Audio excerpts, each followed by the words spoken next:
ഈ ഒരു ലോകത്തിലെ ഏറ്റവും നിഷ്കളങ്കമായ സ്നേഹം ഏതാണെന്ന് അറിയാമോ? അത് കൂടപ്പിറപ്പുകൾ തമ്മിലുള്ള സ്നേഹപ്രകടനമാണ് കേട്ടോ. അതായത് ഞാൻ ഒന്നുകൂടെ വിശദീകരിച്ച് പറയുകയാണെങ്കിൽ, ഈ ഒരു പ്രായം ഉണ്ടല്ലോ, അല്ലെങ്കിൽ ഇതിനേക്കാളും കുറച്ചൊരു പ്രായം, ആ ഒരു സ്നേഹമാണ് നിഷ്കളങ്കമായ സ്നേഹം. പിന്നെ വലുതാകുമ്പോൾ എല്ലാം നിശ്ചയിക്കുന്നത് പണമാണ്.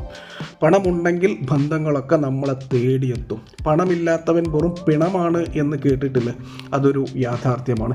എന്ന് വിചാരിച്ച് എല്ലാവരും പണത്തിൻ്റെ പിറകെ പോകുന്ന ആളുകളല്ല. വലുതാവുമ്പോഴും തൻ്റെ കൂടെ പിറപ്പിങ്ങളെ പൊന്നുപോലെ നോക്കുന്ന ഒരുപാട് ആളുകൾ ഈ ഒരു ലോകത്തുണ്ട്. അത് വിരലിൽ എണ്ണാവുന്ന ആളുകൾ മാത്രമേ ഉള്ളൂ ഇന്നത്തെ വർത്തമാന കാലത്ത്. മറ്റുള്ളവരൊക്കെ പണമുണ്ടെങ്കിൽ സ്നേഹമുണ്ട്. ഞാൻ ഈ പറഞ്ഞത് സത്യമല്ലേ? വലുതാവുമ്പോൾ നിശ്ചയിക്കുന്നത് പണമാണ്. പക്ഷെ ഈ ഒരു പ്രായത്തിലുണ്ടല്ലോ, ആ ഒരു നിഷ്കളങ്കമായ സ്നേഹം എന്ന് പറയുന്നത് കൂടപ്പിറപ്പിൻ്റെ സ്നേഹം തന്നെയാണ്. അതിനെ കവച്ചു വെക്കാൻ വേറെ ഒരു ബന്ധമില്ല എന്നുള്ളതാണ് എൻ്റെ ഒരു വ്യക്തിപരമായ ഒരു അഭിപ്രായം. എന്തായാലും തീർച്ചയായിട്ടും നിങ്ങളുടെ ഒരു സത്യസന്ധമായ അഭിപ്രായം ഉണ്ടല്ലോ, രേഖപ്പെടുത്തുക.